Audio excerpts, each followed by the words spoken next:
예, 하나님의 말씀 데살로니가 전서 4장 15절과 16절 말씀입니다. 하나님의 말씀 데살로니가 전서 4장 15절과 16절 말씀입니다.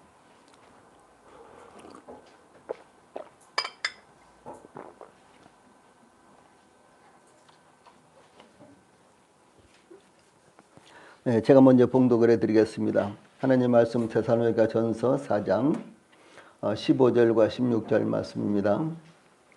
우리가 주의 말씀으로 너희에게 이것을 말하노니 주께서 강림하실 때까지 우리 살아남아 있는 자도 자는 자보다 결코 앞서지 못하리라. 주께서 호령과 천사장의 소리와 하나님의 나팔 소리로 친히 하늘로부터 강림하시리니 그리스도 안에서 죽은 자들이 먼저 일어나고. 아멘. 자, 우리 앞에 보시고 한번 같이 읽읍시다. 시작. 우리가 주의 말씀으로 너희에게 이것을 말하노니 주께서 강림하실 때까지 우리 살아남아 있는 자도 자는 자보다 결코 앞서지 못하리라. 주께서 호령과 천사장의 소리와 하나님의 나팔 소리로 친히 하늘로부터 강림하시리니 그리스도 안에서 죽은 자들이 먼저 일어나고. 아멘. 예, 오늘은 데살로니가 전서 4장 15절과 16절 말씀을 통해서 그리스도의 강림의 장엄함, 그리스도의 강림의 장엄함, 이런 주제로 말씀을 전해드리겠습니다. 다시 말하면은 주 예수님께서 다시 오시는 이와 같은 광경이 저들의 상상을 초월하는 이와 같은 모습, 그리고 처음으로 저희들이 생각했던 것보다도 저 엄청난 이와 같은 모습이 될 것이다 라는 것이 성경의 제시가 되고 있습니다. 이런 부분에 대해서 오늘은 말씀을 전해드리겠습니다. 예수님께서 베다니 나사로가 죽은 지 사흘이나 되었을 때, 이 나흘이나 되었을 때 그의 무덤을 찾아가시자 이 나사로의 누이 마르다가, 죽었던 나사로의 누이 마르다가 주 예수님께 주께서 여기 계셨더라면 내 오라비가 죽지 아니하였겠나이다. 그러나 나는 이제라도 주께서 무엇이든지 하나님께 구하는 것을 하나님이 주실 줄을 아나이다. 이렇게 원망과 아쉬움이 섞인 말씀을 드렸습니다. 그때 예수님께서 내 오라비가 다시 살아나리라 이렇게 말씀하시자 마르다는 마지막 날 부활에는 다시 살 줄을 내가 아나이다. 이렇게 대답을 합니다. 그때 예수님께서 마르다에게 나는 부활이요 생명이니 나를 믿는 자는 죽어도 살겠고 무릇 살아서 나를 믿는 자는 영원히 죽지 아니하리니 이것을 내가 믿느냐 이렇게 말씀을 하셨습니다. 참으로 유명하고도 깊은 의미가 담겨져 있고 그리고 모든 그리스도인들이 항상 이 말씀 붙들고 살아야 되고 무엇보다도 언제 저희들이 주님 앞에 갈지 언제 저희들이 이 세상을 떠날지 모르지만은 정말 그 순간에 이런 말씀을 붙들어야 될 것이다 라고 이렇게 생각을 합니다. 그러므로 제일 아래에 있는 말씀 우리 같이 한번 읽고 말씀 계속합시다. 시작. 나는 부활이요 생명이니 나를 믿는 자는 죽어도 살겠고 무릇 살아서 나를 믿는 자는 영원히 죽지 아니하리니 이것을 내가 믿느냐. 이 말씀 우리 모든 성도님들이 대부분 다 암송하리라고 믿습니다만 혹시 그러지 못하면 다 암송하시기를 바랍니다. 그리고 나서 제일 끝에 내가 이것을 믿느냐 이것을 내가 믿느냐 스스로 자문자답 해보세요. 내가 이것을 믿느냐 나는 과연 이것을 믿고 있는가. 참 놀라운 말씀이죠. 예. 이 부활이라는 것은요 이 구약 성경에서도 증거하는 말씀이며 구약시대의 성도들도 한결같이 바라던 소망이었습니다. 사도행전 2장 27절에 베드로가 오순절날 설교하는 말씀 가운데서 나오는데 다윗이 그렇게 증거하고 있는 거예요. 이는 내 영혼을 음부에 버리지 아니하시며 주의 거룩한 자로 썩음을 당치 않게 하실 것이므로다. 이렇게 다윗이 증거를 했는데 이 말씀이 바로 주 예수님의 부활에 관계된 예언의 말씀이었다라는 사실이 성경에 여러 번 나오고 있습니다. 예, 이와 같이 사도들은 다윗의 예언을 주 예수님의 부활과 관련시켜서 적용했는데 이 다니엘도 이렇게 증가하고 있습니다.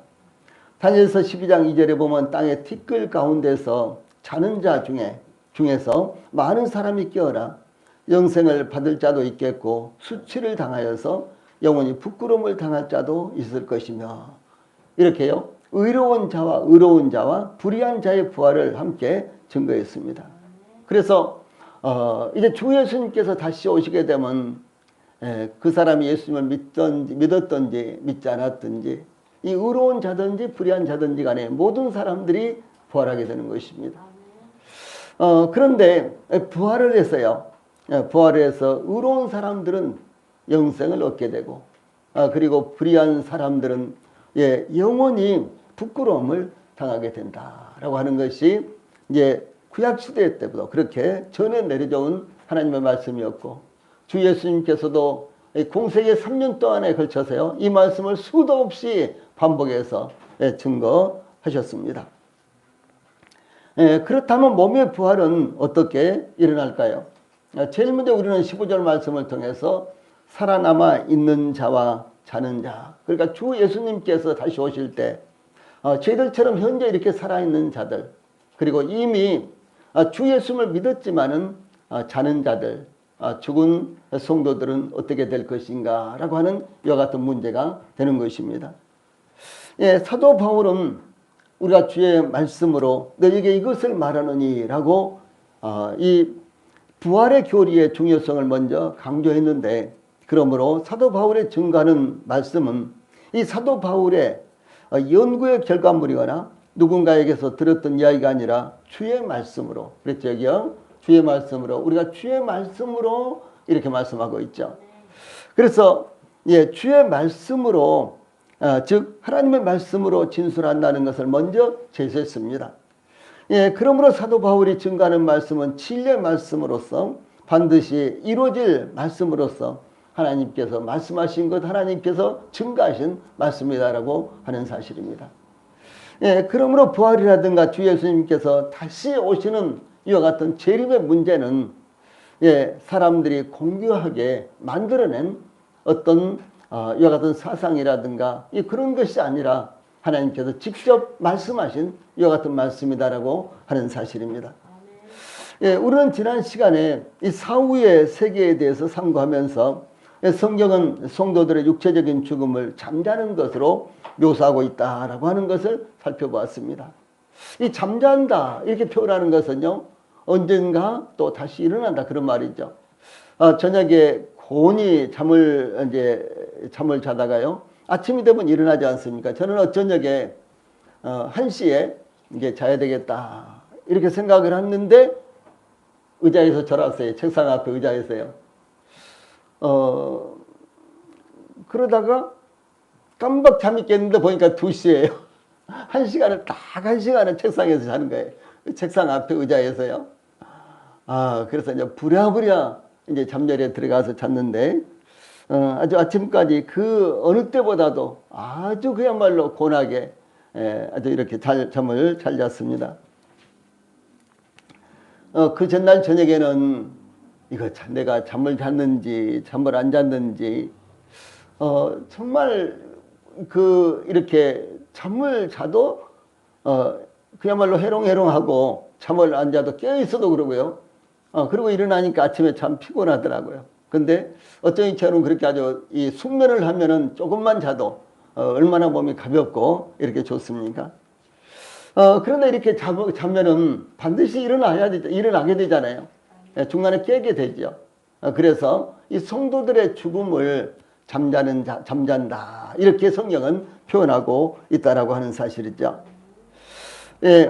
그런데 이 본문에는 두 무리가 나타나는데 그리스도께서 강림하실 때까지 살아남아있는 자와요, 잠자는 자, 이렇게 두 무리가 있습니다. 지금 즉시 주님이 오신다면 저희들은 살아있으니까 이 살아있는 자, 이런 무리와요. 그리고 이미 예수님을 믿고 구원받았지만은 죽은 사람들, 이렇게 죽은 성도들, 이렇게 두 가지 무리가 있다라고 하는 사실을 본문은 이야기합니다.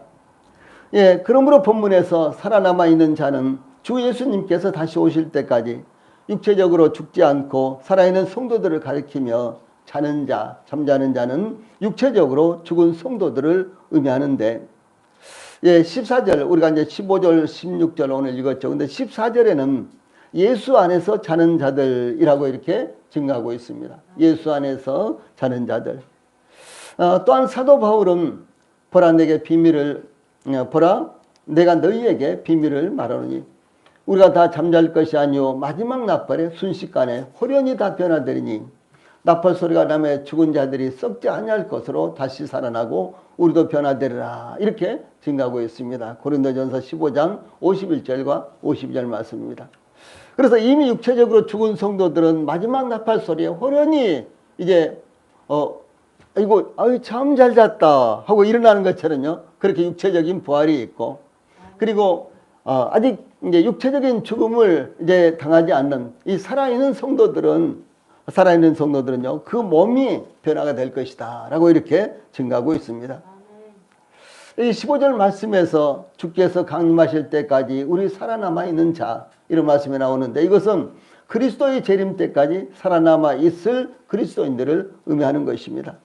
즉 그리스도께서 다시 오실 때까지 살아있는 그리스도인들이 있을 것이며, 그들은 육체적으로 살아있는 동안에 그리스도의 다시 오심을 맞이하게 될 것이다 라고 하는 뜻입니다.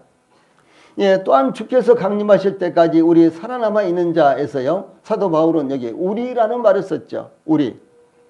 예, 우리라는 말은 이 사도 바울 당대에 예수님께서 다시 오실 것이다 라고 이렇게 가르친 것이 아니고요, 이 사도 바울과 그 당시 살아있는 그리스도인들을 모두 다 포함하고 있는데, 이것은 이 사도 바울 당대에 그리스도의 재림이 이루어질 것이라는 뜻이 아니라 그리스도의 재림이 언제든지 이루어질 수 있다라고 하는 것을 의미를 합니다.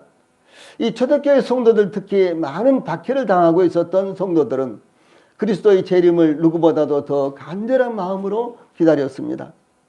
지금은 그리스도께서 다시 오실 때 나타나리라고 하는 수많은 징조들이 눈앞에서 일어나고 있습니다.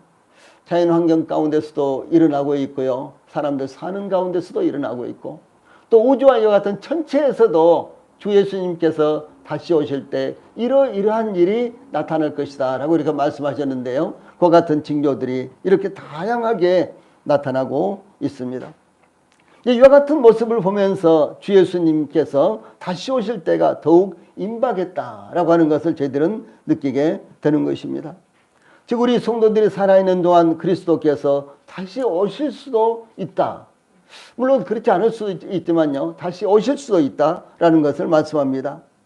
예, 그러나 그리스도께서 앞으로도 또다시 2000년이 지난 후에 오실지도 우리는 아무것도 알 수가 없습니다. 그래서 어떤 사람들은 환상을 보고 어떤 사람들은 꿈을 꾸고, 그래서 예수님께서 언제 오신다 이렇게 이야기하지만, 그러나 그것은 성경과는 틀립니다. 성경에서는 아무도 모른다 이렇게 말씀하셨다는 것이죠. 그런데 다만 주 예수님께서 오시기가 아주 임박하다라고 하는 것은 예나 지금이나 동일하게 하나님께서 말씀하신 것입니다. 즉 우리는 틀림없이 다시 주 예수님께서 다시 오실 것을 믿지만은 언제 다시 오실지 알 수 없기 때문에 항상 그리스도를 맞이할 준비를 갖추고 있어야 된다라고 하는 것을 가르치는 것입니다. 15절 후반부에서 주께서 강림하실 때까지 우리 살아남아 있는 자도 자는 자보다 결코 앞서지 못하리라 이렇게 말씀하셨는데, 이것은 육체적으로 살아있다고 할지라도 이미 육체적으로 죽은 성도들보다 다시 오실 그리스도를 먼저 맞이하지는 못할 것이다 라고 하는 사실입니다. 그래서 주 예수님께서 다시 오실 때 주 예수님을 맞이하게 되는 성도들의 그 순서가 제일 먼저는 이미 육체적으로 죽은 성도들이 1순위가 되고, 그 다음에는 이제 현재 살아있는 성도들이 2순위가 될 것이다. 물론 이것은 동시에 거의 일어납니다만은, 그러나 이것을 이제 논리적으로 따지자면은 순서가 그렇게 된다라고 하는 것을 말씀하고 있는 것입니다. 초대교회 당시에 살아있는 그리스도인들은, 살고 있었던 그리스도인들은 그리스도께서 다시 오실 때 이 맞이할 수 있겠지만은 이미 육체적으로 죽은 그리스도인들은 그리스도께서 다시 오시는 것을 목격은 하겠지만 살아있는 그리스도인들처럼 이제 주 예수님을 맞이하지는 못하고 또 영광 가운데 혹시 참여하지는 못할까 이런 염려를 하고 있었습니다. 그러나 사도 바울은 이미 육체적으로 죽은 자들도 살아있는 자들보다도 오히려 더 먼저 그리스도를 맞이하게 될 것이라고 증거하고 있습니다. 예, 그러므로 데살로니가 교회의 성도들은 이 사도 바울의 이와 같은 가르침으로 인해서 죽음에 대한 두려움을 물리쳤을 것입니다. 이와 같이 그리스도께서 다시 오실 때까지 살아있는 성도들이나 이미 육체적으로 죽은 성도들이나 모두 변화를 입어서 전혀 새로운 모습으로 그리스도를 맞이하게 될 것입니다. 예, 그러므로 사도 바울은 고린도전서 6장 14절에서 하나님이 주를 다시 살리셨고 또한 그의 권능으로 우리를 다시 살리시리라. 고린도후서 4장 14절에서는 주 예수를 다시 살리신 이가 예수와 함께 우리도 다시 살리사 너희와 함께 그 앞에 서게 하실 줄을 아노라. 이렇게 계속해서 아주 반복적으로 주 예수님께서 부활하셨듯이 저희들도 동일하게 다시 육체적으로 살아날 것이다 라고 증거하고 있는 것입니다. 하나님께서 우리 인간들을 만드실 때 인간의 육체가 이 땅에서 살아갈 때만을 위해서 만드신 것이 아니라 내세에도 다시 말해서 우리가 죽은 다음에 혹시 우리가 죽은 다음에 주 예수님께서 다시 오시면은 우리가 부활하게 될 것인데 그 이후에도 영원히 우리의 육체를 사용할 수 있도록 그래서 내세에도 유용하도록 설계를 하셨다는 것입니다. 예, 그러므로 그리스도께서 다시 오실 때 우리의 몸은 변화된 몸, 이 부활한 몸, 영화로운 몸, 천상의 몸으로 변화를 받게 될 것입니다.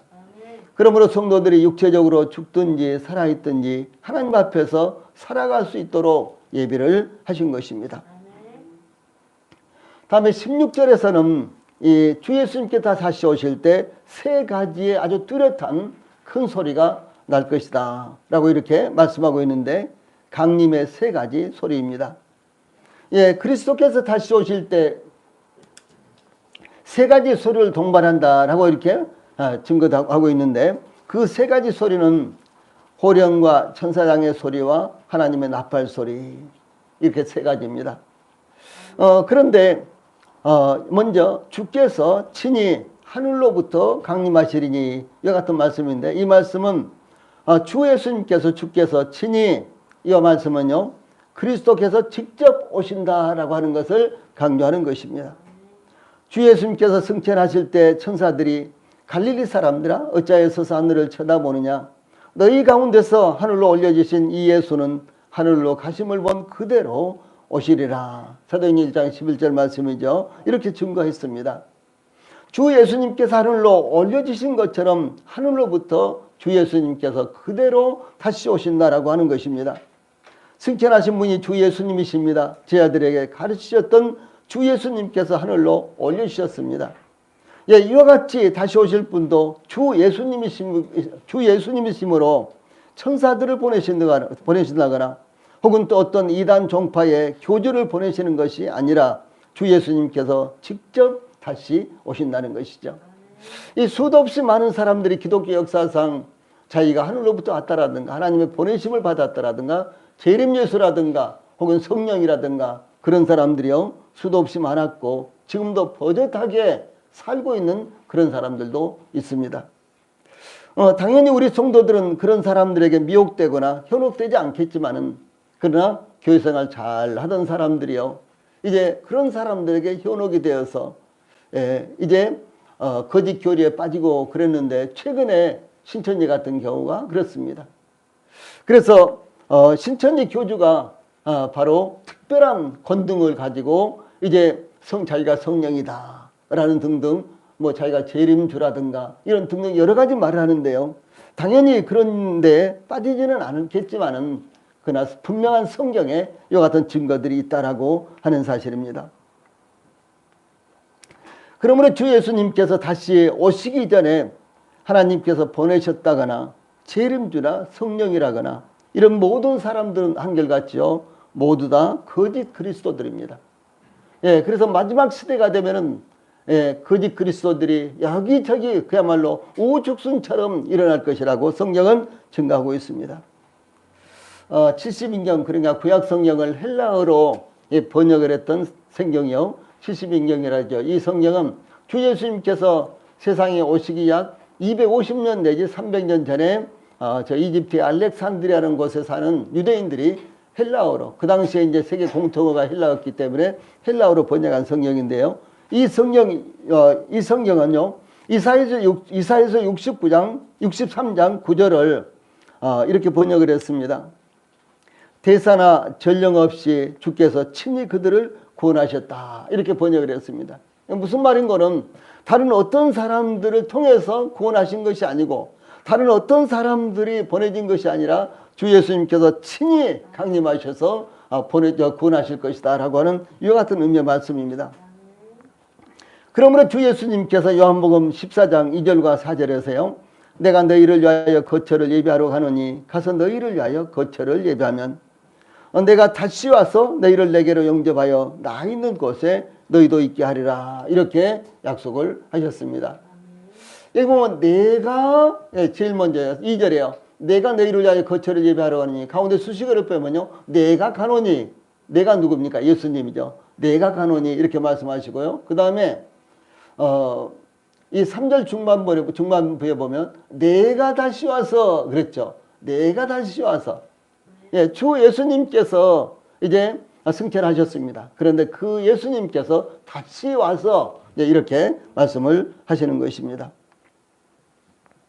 그러므로 주 예수님께서 강림하실 때에 이제 세 가지 소리를 동반하는데, 제일 먼저는 주께서 호령과 그랬죠. 호령. 그래서 제일 첫 번째 소리가요, 주께서 호령과 그러는데, 호령이라는 소리입니다. 이 호령은 명령과 권위의 긴박성을 알리는 차렷! 하죠. 군대에서 차렷! 하죠. 이런 거요. 차렷, 이런 군사 용어입니다. 이 호령은 영적으로 잠든 사람들을 깨우는 소리가 아니라 육체적으로 잠든 사람들, 죽은 성도들을 깨우는 이와 같은 소리입니다. 그래서 이 호령, 차렷! 하는 이 소리예요, 이제 죽었던 모든 성도들이 마치 잠에서 깨어나듯이 이렇게 깨어날 것입니다.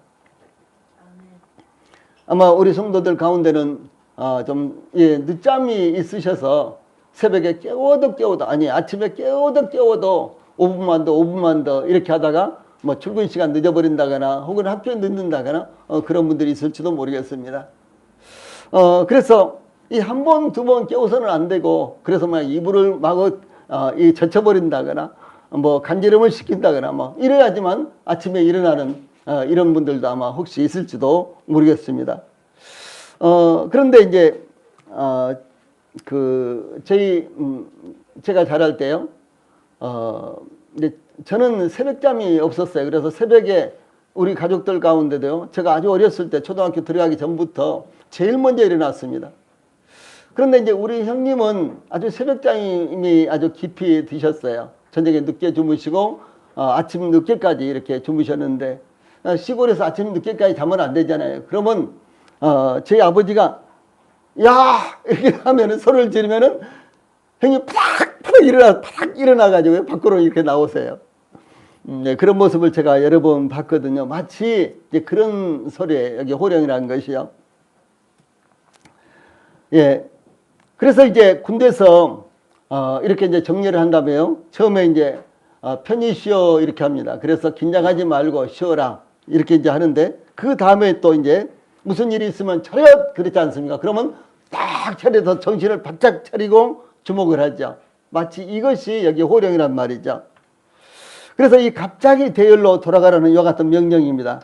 주 예수님께서 강림하심으로 모든 사람들이 맞이하라는 큰 소리가 바로 여기 호령이라는 소리입니다. 이것은 함성과 지휘관의 명령 소리로서 군인들이 싸우는 소리가 아니라 교회를 소집하는 이와 같은 소리입니다. 그래서 고린도전서 15장 23절에서는 각각 자기 차례대로 되리니, 이런 말씀이죠. 각각 자기 차례대로 되리니. 그래서 여기에서 차례는 무리, 군대, 구분으로서요, 이 군대가 제 위치에 있게 되는 것을 의미합니다. 우리는 우리의 목자 되신 주 예수님께서 내 양은 내 음성을 들으며 나는 그들을 알며 그들은 나를 따르니라 이렇게 말씀하셨는데, 우리는 목자이신 주 예수님의 음성을 들음으로 영원한 생명을 얻었습니다. 그래서 어느 날 우리가 하나님의 말씀을 들었을 때 그것이 믿어지고 깨달아지는 것, 이것이 여기에서 호령이라는 말씀과 같다라고 하는 사실이죠. 바로 저희들의 영혼의 잠을 깨우심으로 말미암아 저희들이 하나님 말씀을 들었을 때, 그것을 하나님 말씀을 들었을 때 그것을 듣게 되고 이해가 되고, 이제 이와 같은 말씀입니다. 또 뿐만 아니라 이 주 예수님께서 나사렛의 무덤을 찾아가셨는데, 주 예수님께서 큰 소리로 나사렛아 나오너라 이렇게 말씀하셨죠. 나사로는 이미 죽은 지가 나흘이나 되었습니다. 그래서 냄새가 난다라고 나사로의 누이 마르다가 이렇게 이야기했죠. 죽은 지가 나흘이나 돼서 이미 냄새가 나고 이 부패되어 있는 시신인데요. 주 예수님께서 나사로에 나오라 그러니까 나사로가 벌떡 일어나서 나왔다는 것이죠. 그래서 주 예수님의 말씀, 하나님의 말씀은 저희들처럼 살아있는 사람들이나 혹은 또 살아있지 않은 죽어있는 사람이나 내지는 바위나 무슨 식물이나 이 모든 것들에게 다 통용이 되는 것입니다. 네, 그런 능력이 있는 것이죠. 그래서 나사렛 나오너라 이렇게 주 예수님께서 부르시자요. 죽은 자가 수족을 배로 동인채로 나오는데, 그러니까 염을 하잖아요. 그래서 그 옷을 이 죽을 때 입는 옷을요 그대로 입고 이렇게 나왔다라고 하는 사실이죠. 또한 주 예수님께서 십자가에서 죽으시면서 다 이루었다라고 이렇게 크게 외치셨는데, 주 예수님께서 외치신 그 소리는 지금도 모든 영혼들에게 울려 퍼져서 복음을 듣는 모든 사람들, 복음을 듣는 모든 사람들의 귀와 이 가슴에 들리고 있는 것입니다. 즉 신랑이 신부를 부르는 소리, 이와 같은 소리입니다. 그래서 신랑이신 주 예수님께서 신부를 부르는 소리인데, 그러므로 아가서에서는 이것을 묘사하기를 나의 사랑 나의 어여쁜 자야 일어나서 함께 가자라고 이렇게요 신랑이 신부를 부르는 이와 같은 모습입니다. 이 세 가지 소리 중에서 두 번째 소리가요 천사장의 소리라고 이렇게 나타나고 있습니다. 이 천사장은 성경에서 이름에 둘이만 나오는데, 이제 유대교의 전승에는 7명의 천사장이 있다 이렇게 나타나는데, 성경에는 2명의 천사장의 이름이 나타납니다. 그래서 이제 제사장 스가랴에게 세례 요한의 출생을 알려준 가브리엘, 이 천사가 천사장 중에 한 사람인데요. 또 다른 이름의 천사장은 미가엘입니다. 그래서 가브리엘은 좋은 소식을 전하는 이와 같은 천사장, 그래서 돕기도 하고 방문하기도 하고 하는 이런 천사장이고요. 그 다음에 미가엘은 천군을 지휘하는, 천군을 통솔하는 이와 같은 천사장입니다. 그래서 미가엘이 이렇게 나타납니다. 다니엘서 10장에 나타난 미가엘은 사탄의 세력에 대항하여 다니엘의 기도를 깨닫게 하기 위해서 보내심을 받았고, 다니엘서 12장에서는 대환란 때에 많은 성도들이 순교를 당하는 동안 이스라엘을 보호하는 천사입니다. 주 예수님께서 지상에 계실 때 출생과 광야의 시험과 겟세마네 동산에서, 그리고 또 고뇌를 당하실 때 천사의 섬김을 받으셨는데 십자가상에서는 아무런 도움도 받지 못했습니다. 그래서 이 가브리엘은 항상 저희들을 지켜주고 하는 이와 같은, 하나님의 명령에 따라서 저희들을 지켜주시고 우리 교회를 지키고 하는 이와 같은 천사장이고요. 그 다음에 미가엘은 저희들이 어떤 위험을 당할 때, 사탄의 어떤 공격이라든가 이런 위험이 있을 때 바로 미가엘 천사가 저희들을 돕고 있다라고 하는 것입니다. 그래서 하나님께서 이제 우리 모든 성도들에게 각각 천사를 임명해서 우리 천사들이 우리 성도들 한 분 한 분을 다 돕고 계신다라고 하는 사실입니다. 이 사복음서에서는 마태마가 누가 요한복음이죠. 주 예수님의 무덤에 천사가 나타난 사실을 한결같이 증가하고 있습니다. 주의 천사가 예수님의 무덤의 돌을 굴려서 옮기고 거기 앉아 있었는데 그의 얼굴은 번개 같았고 그의 옷의 희기는 눈처럼 희었다라고 마태복음 28장에서 증가하고 있고, 또 안식 후 첫날, 그러니까 주 예수님께서 십자가에 못 박혀 죽으실 때가 토요일인데 주일이 지나고 그 다음날 월요일, 이 안식 후 첫날 새벽 이른 아침에 여자들이 주 예수님의 몸에 기름을 바르기 위해서 무덤을 찾아갔을 때 흰옷을 입은 한 청년이 우편에 앉아 있는 것을 보고 여자들이 놀랐는데, 그때 이제 놀라지 말라, 너희가 십자가에 못 박히신 나사렛 예수를 찾는구나. 그가 살아나셨고 여기 계시지 아니하니라. 보라, 그를 두었던 곳이니라. 가서 그의 제자들과 베드로에게 이르기를 예수께서 너희보다 먼저 갈릴리로 가시나니 전에 너희에게 말씀하신 대로 너희가 거기서 배우리라. 이렇게요 지시를 하는 이와 같은 모습도 나타나고 있습니다. 예, 그런가 하면 누가복음 24장 4절로 6절에서는 이 찬란한 옷을 입은 두 사람이 어찌하여 살아있는 자를 죽은 자 가운데서 찾느냐, 이렇게요 무덤을 방문해서 예수님의 시신을 찾는 여자들에게 물었습니다. 또 예수님께서 승천하실 때 이제 제자들이 하늘을 쳐다보고 있을 때 주 예수님께서 이제 가르치시다가 이제 하늘로 이렇게 승천하세요. 그러면 제자들이 어떻게 하겠습니까? 하늘을 쳐다보게 있겠죠. 이렇게 하늘을 쳐다보고 있을 때 제자들에게 흰옷 입은 두 사람이 그들 곁에 서서 갈릴리 사람들아 어찌하여 서서 하늘을 쳐다보느냐, 너희 가운데서 하늘로 올려주신 이 예수는 하늘로 가심을 본 그대로 오시리라. 이렇게 증가하고 있습니다. 여기 흰옷 입은 두 사람이 그들 곁에 서다. 이들은 바로 천사들입니다. 이 천사들이 이 소식을 알리고 있는 것입니다. 이와 같이 천사의 나타남은 그리스도의 지상 재림 때에 가장 놀랍게 나타날 것입니다. 마태복음 25장 31절에 보면 인자가 자기 영광으로 모든 천사와 함께 올 때에 자기 영광의 보좌에 앉으리니, 이렇게 말씀하셨습니다. 또 사도 바울은 데살로니가 후서 1장 7절에서 주 예수께서 자기의 능력의 천사들과 함께 하늘로부터 불꽃 가운데서 나타나실 때 이렇게 증가하고 있습니다. 이와 같이 주 예수님께서 다시 오실 때 엄청난 수의 천사들과 함께 오시는 것입니다. 그 모습이 얼마나 장관이며 영광스럽겠습니까? 예, 주 예수님께서 다시 오실 때 그 영광, 그 장관, 참으로 이것은 말로 표현할 수가 없는 것입니다. 다음에 세 소리 가운데, 세 가지의 소리 가운데요, 셋째는 하나님의 나팔입니다. 이스라엘 백성들이 40년 동안 광야를 통과할 때 하나님께서 이스라엘 백성들에게 나팔 소리에 따라서 움직이도록 신호를 제정했습니다. 이 본문에 나타난 하나님의 나팔은 구속을 의미하는 은나팔을, 그러니까 광야에서 이스라엘 백성들에게 만들어서 그 나팔 소리에 따라서 움직이도록 한 그 나팔이요 바로 구속의 나팔인데, 그 나팔을 연상하게 합니다.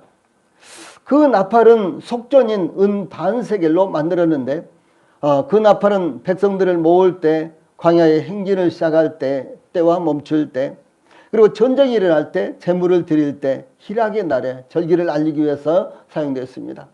예, 이스라엘 백성들이 하나님 앞에 번제를 드리죠. 그러면 이제 양이라든가 혹은 또 송아지라든가 이것을 이제 잡아서 가죽을 벗기고 그 다음에 각을 떠서 깨끗하게 씻어서요, 이 제단 위에다가 이제 장작이 펼쳐져 있는 제단 위에다가 이제 얹고요, 이제 그것을 태우는 것입니다. 이것이 번제인데, 이 번제를 드릴 때는 제사장들이요 나팔을 빵 하고 이렇게 불었어요. 나팔을요. 근데 그 나팔이 무슨 나팔인 거는 양의 뿔로 만든 나팔이었습니다. 그래서 양의 뿔, 그래서 양각 나팔이 양의 뿔로 만든 나팔이에요. 그 나팔을 불었습니다. 근데 그것은 무엇을 의미하는 거는, 양은 구속을 의미하지 않습니까? 우리의 죄를 대속하기 위해서 주 예수님께서 십자가에 못 박혀 죽으신 것을 상징하는 것입니다. 그런데 그 양의 나팔을 불렀다는 거죠. 그 양들의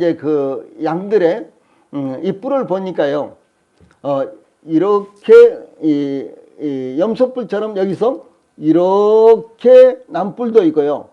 그런데 대부분의 뿔이 여기서 한 바퀴 이렇게 돌았어요. 이렇게요. 이렇게 여기서 이렇게 한 바퀴 도릅니다. 그런데 이렇게 된 뿔도 있고요. 이렇게 된 뿔도 있는데 이 속에 이제 여러 가지 이제 이물질들이 있겠죠. 그것을 전부 다 꺼내고 그리고 이제 끝에를 조금 자르고요. 그래서 이것을 이렇게 불면은 붕 하는 소리가 납니다. 예. 지금도 이스라엘은 이제 새로운 해가 1월 1일이죠. 새로운 해가 오면은 이제 이것은 이제 성경적으로 하면 7월 1일입니다. 그날은요. 이스라엘에서는 지금도 온종일 여기저기서 온종일 그 나팔을 불어댑니다. 이것은 무엇인 거는 새로운 해가 시작됐습니다 라는 것이 첫 번째고, 두 번째로는요 주 예수님께서 다시 오십니다라고 하는 것인데, 이제 이스라엘 백성들의 개념으로는 하나님께서 메시아를 보내실 것입니다라고 하는 거예요. 근데 이제 신약 개념, 이 신약 성경 개념으로 보면은 주 예수님께서 다시 오십니다라고 하는 것을 알려주는 이와 같은 나팔이라는 것이죠. 그래서 이제 이 하나님의 나팔 소리가 이렇게 울려 퍼지게 하는 것입니다. 이스라엘 백성들이 광야를 여행하는 동안 나팔 소리에 맞춰서 그들의 행진과 수경지에서의 삶이 이루어졌습니다. 이스라엘 백성들을 인도하는 낮에는 구름기둥, 밤에는 불기둥이 이스라엘 백성들을 앞서서 이스라엘 백성들을 인도했죠. 그래서 그 구름기둥이나 불기둥이 멈추면 이스라엘 백성들은 거기가 어디든지 다시 천막을 치고, 그들이 천막을 치고요. 그리고 이제 성막을 다시 건축하고 이제 그곳에서 머무르는 거예요. 어떤 경우는 한 3일 정도밖에 머물지 않았고요. 어떤 경우는 1년도 머물렀습니다. 한 곳에서요. 그런데 중요한 것은 그 이스라엘 백성들을 인도하는 바로 성령을 상징하는 구름기둥과 이 불기둥이 움직이지 않으면 이스라엘 백성들은 한 달도 1년도 계속해서 머물렀어요. 그런데 이스라엘 백성들이 전혀 생각지 않았는데 그 구름기둥과 불기둥이 이렇게 떠오르면요, 이스라엘 백성들이 이제 출발을 해야 되거든요. 행군을 해야 됩니다. 그때 이 제사장들이 나팔을 부르는데 제사장들이 나팔을 불었어요. 그때 부는 나팔이 바로 은나팔입니다. 그래서 그 은나팔을 이렇게 만들어서 불도록 했다고 하는 것이죠.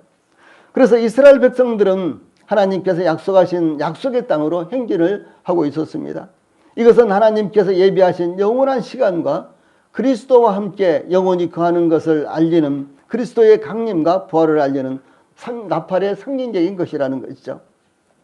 이 데살로니가 교회에 나타난 나팔, 그것은 주의 말씀이 너희에게로부터 마게도냐와 아가야에만 들릴 뿐 아니라 하나님을 향한 너희 믿음의 소문이 각처에 퍼짐으로 우리는 아무 말도 할 것이 없노라. 여기 문자적으로 나팔을 불듯이 말씀의 나팔을 불고 있는 모습이 있습니다. 이 모든 지역에 퍼졌다, 너희들의 소문이 모든 지역에 퍼졌다라고 하는 것이요, 이 나팔 소리와 같이 퍼졌다라고 하는 것을 의미를 하는 것입니다. 그래서 이 데살로니가 교회가 믿음이 굳건해지고, 그리고 데살로니가 교회가 어려운 성도들을 보살피고 또 어려운 교회들을 지원하고 이와 같은 소문이요, 여러 곳에 이렇게 퍼졌다. 나팔 소리처럼 이렇게 퍼졌다라고 하는 것을 이렇게 의미를 하는 것입니다. 이 복음의 나팔에 의해서 성도들은 주 예수님께 모였으며, 하나님의 나팔에 의해서 성도들은 영원히 하나님과 함께 있기 위해서요 끌어올려질 것입니다. 무슨 말씀이고는 우리가 복음을 들었을 때 그 복음을 깨닫게 되고 믿게 되어서 우리는 교회에 모이게 된 것입니다. 그런데 언젠가 이제 하나님께서 하나님의 나팔이 울려 퍼졌을 때 우리가 하나님 앞에 가서 모이게 된다는 것이죠. 예, 이것을 가리켜서 이제 교회의 휴거 이렇게 이야기를 하는데, 제가 다음 주에는 그 부분에 대해서 구체적으로 설명을 해드릴 것입니다. 예, 그래서 이제 데살로니가 교회는 이와 같이 이제 나팔로 시작했고 나팔로 이제 이렇게 맞춰지는 것입니다. 이것은 동일하게 우리 그리스도인들, 우리 성도들의 삶이 나팔로 시작했고 나팔로 끝마쳐질 것을 말씀하고 있는 것입니다. 이제 언젠가 하나님의 나팔 소리가 울려 퍼질 때 우리는 하던 것도 다 그만두고, 아니 그걸 만질 틈이 없는 거예요. 우리가 뭐 은행에 입금을 하러 갔다면요, 그냥 그것도 팽개치고 아니라 그것도 그대로 중단하고 우리는 하나님 앞에 이렇게 끌려 올라갈 것입니다.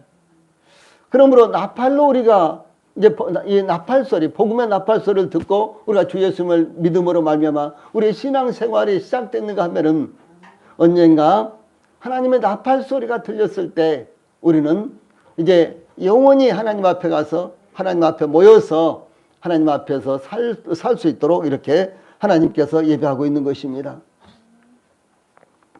예, 그러므로 이제 고린도전서 15장 51절로 52절에서는 자, 아래 있는 말씀 같이 읽어봅시다. 시작.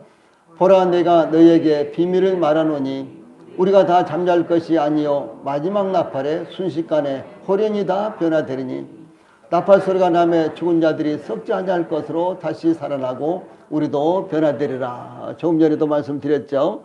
자, 나팔 소리, 이 나팔 소리가요, 여기서 말씀하고 있는 하나님의 나팔 소리입니다. 요한계시록 11장 15절에서는 일곱째 천사가 나팔을 불매 하늘에 큰 음성들이 나서 이르되 세상 나라가 우리 주와 그의 그리스도의 나라가 되어 그가 세세토록 왕노릇 하시리로다. 이런 말씀이 나오는데 이 마지막 나팔은 세상 나라가 그리스도에게 바쳐지는 것을 의미를 합니다. 요한계시록에 보면 일곱 나팔이 있죠. 그 일곱 나팔 가운데 마지막 나팔 소리가 울려 퍼졌을 때 이 세상의 모든 나라들이 하나님 앞에 마치 제물을 드리듯이 이렇게 바쳐진다는 것이죠. 그래서 요한계시록 일곱 나팔은 대환란 3년 반 동안 이제 울려 퍼지는데 이 대환란 3년 반 동안에 이 퍼부어지는 하나님의 진노의 나팔인 것입니다. 이것이 요한계시록 8장에서 11장에 나타나고 있습니다. 일곱 나팔은 그리스도를 거절한 세상에 대해서 임하는 하나님의 심판을 알리는 나팔입니다. 그 나팔은 아무것도 모으지 않습니다. 그러니까 일곱 나팔이 울려 퍼질 동안은 아무것도 모으는 것이 아닙니다. 그것은 구원의 상징이나 환난에서 구출하는 것을 의미하는 나팔도 아니고 부활도 일어나지 않습니다. 그것은 그리스도를 거절한 이 세상에 살고 있는 사람들에게 임하는 심판의 나팔입니다. 나팔 소리가 임함으로 부어지는 심판은 얼마나 두려우며 무시무시한 것이 되겠습니까? 또 마태복음 24장 31절에 그리스도께서 지상 재림하실 때 마태복음 24장 31절에 저가 큰 나팔 소리와 함께 천사들을 보내리니 그들이 그의 택하신 자들을 하늘 이 끝에서 저 끝까지 사방에서 모으리라 라는 마지막 나팔은 이스라엘의 택하신 자들을 부르는 나팔입니다. 그러므로 그리스도께서 다시 오심으로 성도들이 부활하게 되는 이 본문의 나팔과는 다르다라고 하는 것이죠. 하나님의 나팔이 큰 소리로 울릴 것입니다. 그때 그리스도께서 그 천사들과 함께 다시 오실 것이며 자던 그리스도인들이 일어나고 살아있는 그리스도인들은 썩지 아니할 몸으로 변화를 입게 될 것입니다. 저는 이 재판하는 곳에 몇 번 가본 적이 있었는데 이 재판하는 곳에 가면은 판사나 검사들이 이 방청객들이 거의 알아들을 수도 없을 정도의 아주 낮은 목소리로 이렇게 원고를 이어나가고 이렇게 합니다. 예, 무슨 소리인지 정말로 알아듣기가 어려울 정도로요. 이렇게 이야기를 합니다. 그리고 이제 뭐 오늘 재판은 이것으로 끝낸다 그러면서 또 이렇게 끝내는 것도 뭐 장엄하다거나 뭐 대단한 것을 기대하고 갔다가는요 실망하는 경우가 재판하는 이와 같은 모습 가운데요 전혀 나타나지 않습니다. 뭐 다들 실망합니다. 그런데 이 하나님께서 이 마지막 나팔을 할 때는 어떻게 되겠습니까? 천군 천사들이 하나님 주변에 착 치를 치고 이렇게 있고요. 그리고 이제 하나님의 그 보좌는 우리 인간들로서는 도저히 손이 닿을 수 없는 이 장엄한 이와 같은 모습이 전개될 것이고, 그리고 거기에서 이제 최후의 심판을 받고요. 최후의 심판을 받고 저 지옥에 나락으로 떨어지는 사람들은 그때 울부짖어도, 그때 큰 소리를 내고 하소연해도 탄원을 해도요 아무 의미가 없는 아주 절박한 한순간이 될 것입니다. 그런 이제 심판이 기다리고 있는 거예요. 그래서 이제 우리 성도들, 우리는 이 마지막 나팔 소리를 기다리면서 그 나팔 소리를 듣기 위해서 항상 귀를 기울이고 있어야 된다라고 하는 사실입니다. 다음에 16절 전반부에서는 그리스도의 강림에 대해서 묘사를 하고 있습니다. 주께서 이 호령과 천사장의 소리와 하나님의 나팔 소리로 친히 하늘로부터 강림하시리니, 여기 친히 하늘로부터 강림하시리니 라는 요 같은 말씀인데요. 호령과 천사장의 소리와 하나님의 나팔 소리와 함께 하늘로부터 강림하시는 그리스도의 재림의 장엄한 모습이 이게 나타나고 있습니다. 사도 요한이 보았던 환상에서 요한계시록 1장 7절에 보면 볼지어다 그가 구름을 타고 오시리라. 각 사람이 눈이 그를 보겠고 그를 찌른 자들도 볼 것이요 땅에 있는 모든 족속이 그로 말미암아 애곡하리니 그러하리라. 아멘. 이렇게 증가하고 있습니다. 예, 그리스도께서 구름을 타고 오신다는 것은 그리스도는 천상의 존재요 초자연적으로 임하신다는 것을 의미하는 것입니다. 지금 뭐 비행기도 있고 뭐 여러 가지 뭐 요즘은 드론도 이제 많이 개발되고 그리고 이미 개발이 됐습니다. 드론 택시가 이미 개발이 됐는데 내년쯤부터는 미국에서도 이것이 이제 일상적으로 활용될 것이라고 지금 이렇게 뉴스가 나오고 있고요. 우리나라도 이미 개발이 됐는데 내년부터는 그것을 일상적으로 활용할 수 있도록 할 것이다. 그래서 이제 이 앞에 보면 차들이 가득 이렇게 메고 있잖아요. 그런데 이제 앞으로는 이제 이 드론 택시가 이같이 공중에 아주 뭐 자연스럽게 마구 떠다닐 것입니다. 저 높이 떠다니는 드론 택시도 있을 것이고 아마 좀 낮게 떠다니는 드론 택시도 있을 텐데 앞으로 이제 공중의 교통 정리를 위해서요 그런 것들이 다 제정이 될 것입니다. 하늘을 나는 택시는 뭐 지상 몇 미터 이렇게 공중으로 떠다녀야 되고 뭐 이렇게 그 하늘을 나는 택시들은 뭐 충돌하면 정말로 엄청난 교통사고가 나잖아요. 그래서 뭐 교통 신호도 이렇게 체계가 이루어지고 아마 그렇게 될 것입니다. 그런데 주 예수님께서 오실 때는요 구름을 타고 오시는 거예요. 이 구름을 타고 오신다는 것은 무엇입니까? 예, 그것은 바로 주 예수님이 하늘에 속한 분이다 라고 하는 사실을 의미를 하는 것입니다. 그래서 초자연적으로 주 예수님께서 다시 오시는 것입니다. 예, 지금은 그리스도께서 재림하신다는 것을 구원받은 이들만 마음에 믿고 있습니다. 그렇죠? 예수님을 믿는 사람들만 주 예수님이 다시 오실 것이다 라는 것을 마음으로 받아들입니다. 그러나 그때는 예, 그리스도인들 뿐만 아니라 모든 사람들이 눈으로 직접 주 예수님께서 다시 오시는 모습을 보게 될 것이며 심지어 그리스도를 찌른 자들, 즉 기독교를 박해한 자들까지도 보게 될 것입니다. 과거에 여기 이제 요한계시록 1장 7절 말씀, 그를 찌른 자들도 볼 것이요. 어떻게 보지?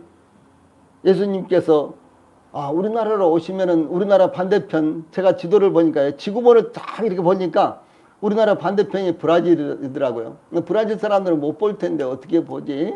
이런 생각을 했거든요. 그런데 이 현대 문명으로도요. 만약 주 예수님께서 우리나라로 오신다면은 예, 이 세상에서 모든 사람들이 볼 수 있도록 이제 전부 다 준비가 되어 있지 않습니까? 뭐 그런 방법으로 오실지 아니면 초자연적인 방법으로요. 모든 사람들이 보도록 이렇게 오실지 그건 알 수가 없습니다.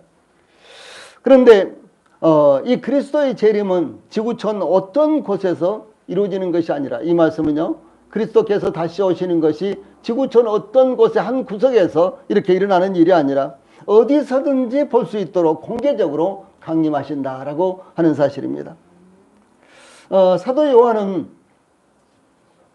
여기 요한계시록 19장 11절로 14절 말씀인데 같이 읽어봅시다. 시작. 또 내가 하늘이 열린 것을 보니 보라 백마와 그것을 탄 자가 있으니 그 이름은 충신과 진실이라. 그가 공의로 심판하며 싸우더라. 그 눈은 불꽃 같고 그 머리에는 많은 관들이 있고 또 이름 쓴 것 하나가 있으니 자기밖에 아는 자가 없고 또 그가 피 뿌린 옷을 입었는데 그 이름은 하나님의 말씀이라 칭하더라. 하늘에 있는 군대들이 희고 깨끗한 세마포옷을 입고 백마를 타고 그를 따르더라. 이렇게 증가하고 있죠. 이것은 주 예수님께서 다시 오시는 모습을요 또 다른 측면에서 이렇게 표현을 하고 있는 것입니다. 예, 그리스도께서 주 예수님께서 백마를 타고 오시는 것과 그 머리에 많은 면류관을 쓰신 것은 승리자로서 오시는 것을 의미합니다. 주 예수님께서 베들레헴 마구간에서 태어나셨을 때는 구원의 주로 오셨죠. 예, 구원하시기 위해서 오셨습니다. 그런데 주 예수님께서 다시 오시는 재림은 심판의 주로, 즉 심판하시기 위해서 오시는 것을 의미합니다. 이 복음을 받아들이는 사람들과 받아들이지 않은 사람, 그것을 구분하기 위해서 오시는 것이 주 예수님의 다시 오시는 것입니다. 또한 여기 피 뿌린 옷을 입었다 그랬죠. 그 피 뿌린 옷을 입었다는 것은 십자가에서 흘린 피라기보다는 여기에서는요, 주 예수님께서 강림하시자마자 곧바로 이 대적들을 치고 완전한 승리를 얻은 것으로 19장 15절에 보면 그의 입에서 예리한 금이 나오니 그것으로 만국을 치겠고 친히 그들을 철장으로 다스리며 또 친히 하나님과 전능하신 이의 맹렬한 진노의 포도주 틀을 밟겠고, 이렇게 증가하시듯이 승리하신 그리스도의 모습을 증가하는 것입니다. 이 주 예수님께서 다시 오실 때는요, 사탄도 이 마귀도요, 이제 자기에게 속한 모든 군대들을 전 세계적으로 총동원해서 주 예수님의 군대와 이 마지막 전쟁을 벌이는 것입니다. 그러나 이 사탄 마귀가 전 세계의 모든 사람들을 동원해서 주 예수님을 대적해서 전쟁을 일으키지만 그러나 그것은 순식간에 자멸하고 마는 것입니다. 그래서 이 마귀의 군대와 주 예수님께서요, 마귀의 군대와 이 전쟁을 해서 싸워서 이겼다는 것 같은 표현이요, 여기 피 뿌린 옷을 입었다라고 하는 사실입니다. 그래서 그 전쟁에서 주 예수님께서 승리하셨다라고 하는 것을 말씀하는 것입니다. 그래서 이제 완전한 승리를 얻은 것으로요, 이렇게 표현을 하고 있습니다. 그 다음에 또 한 가지는 그 이름은 하나님의 말씀이라, 이렇게 이제 불렀다는 것이 나타나 있죠. 그 이름은 하나님의 말씀이라. 이것은요, 영원부터 계신 하나님으로서 속육신 하셔서 세상에 거하셨던 중재자이시며 하나님의 말씀을 이루시는 분이시라는 것을 증거하는 것입니다. 아울러 하늘에 있는 군대는 천군으로 천사들을 의미하며, 또한 하늘에 있는 군대들이 희고 깨끗한 세마포 옷을 입었다는 것은, 그리고 그들이 그리스도를 따르는 것은요, 구성함을 받은 천상에 있는 하나님의 백성 전체를 의미하는 것입니다. 어떻게 이제 과정이 되어 있는 거는요, 이제 주 예수님이 이제 강림하실 때, 땅에 강림하실 때 이 살아있는 사람들도 변화가 되어서 휴거를 합니다.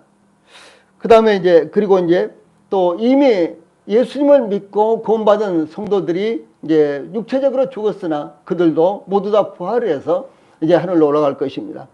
그래서 주 예수님께서 강림하실 때 하늘에는 천사, 천군들 뿐만 아니라 이제 구원받은 모든 사람들이 주 예수님과 함께 강림을 하는 거예요. 지금 이 광경을 말씀하고 있는 것입니다. 그래서 이제 하늘에 있는 군대들이 희고 깨끗한 세마포옷을 입고 그리스도를 따르는 것은 구속함을 받은 천상에 있는, 하늘에 있는 하나님의 백성 전체를 의미하는데, 여기는 천사들도 포함되어 있고, 그런가 하면 이제 구원받고 육체적으로 죽었던 사람들이 부활해서 이제 그 군대에 함께 있고, 그런가 하면 또 저희들처럼 현재 살아있는 이와 같은 그리스도인들도 이제 변화를 받아서 하나님 앞에 가게 되는데, 공중으로 올라가게 되는데, 이제 그것을 가리켜서 휴거라 그러죠. 올라가게 되는데 그들도 함께 주 예수님과 함께 이렇게 강림하게 된다는 것입니다. 예, 그러므로 만왕의 왕이시며 만주의 주이신 그리스도의 승리에 참여하여 그리스도께서 강림하실 때 승리자로서 백마를 타고 그리스도와 함께 세상을 심판하기 위해서 오시는 것입니다.